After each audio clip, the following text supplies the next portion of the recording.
पिता अपनी बेटी के कमरे के दरवाजे तक पहुंचा। उसने देखा दरवाजे के नीचे एक छोटा सा कागज का टुकड़ा फंसा था। अगर दरवाजा खुलता तो वो गिर जाता। पिता समझ गया ये उसकी बेटी का अलार्म था। फिर भी उसने बहुत सावधानी से दरवाजा खोला। कुछ देर बाद जब बेटी वापस लौटी, उसने सबसे पहले दरवाजे के नीचे देखा। कागज अपनी जगह पर था, लेकिन तभी उसकी नजर दरवाजे के ऊपरी बाएं कोने पर गई। वहाँ पेंसिल की नोक का टुकड़ा जमीन पर पड़ा था। वो समझ गई कोई उसके कमरे में आया था। कभी यही पिता अपनी बेटी से बेहद प्यार करता था। उनका 4 लोगों का एक खुशहाल परिवार था। लेकिन एक दिन बेटी अपने छोटे भाई को लेकर बाहर खेलने गई और फिर दोनों गायब हो गए। दिन रात की तलाश के बाद पिता ने आखिरकार अपनी बेटी को ढूंढ लिया। वो खून से लथपथ एकदम शांत खड़ी थी और पास ही चट्टान के नीचे उसका बेटा अब सांस नहीं ले रहा था। पिता इस सच्चाई को स्वीकार नहीं कर सका। दुखी होकर वो अपने बेटे के शव के पास गया। तभी एक पुलिस अधिकारी ने बताया कि मिट्टी में कुछ दबा हुआ है। वो रेशमी स्कार्फ था जिससे दोनों बच्चे छुपन छुपाई खेला करते थे। तभी पिता के मन में शक बैठ गया कि उसके बेटे की मौत हादसा नहीं थी, बल्कि उसकी बेटी ने उसे जानबूझकर धक्का दिया था। उस पल से उसने बेटी को कमरे में बंद करना शुरू कर दिया और बार बार वही सवाल पूछता रहता था कि उस दिन जंगल में क्या हुआ था। कई बार गुस्से में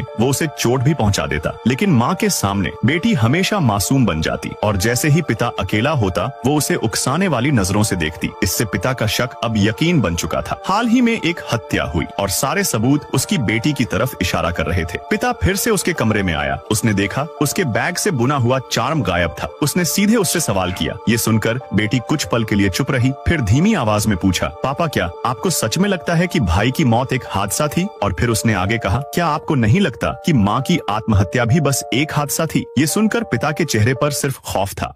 और फिर वीडियो लाइक करने पर पार्ट 2 मिल जाएगा।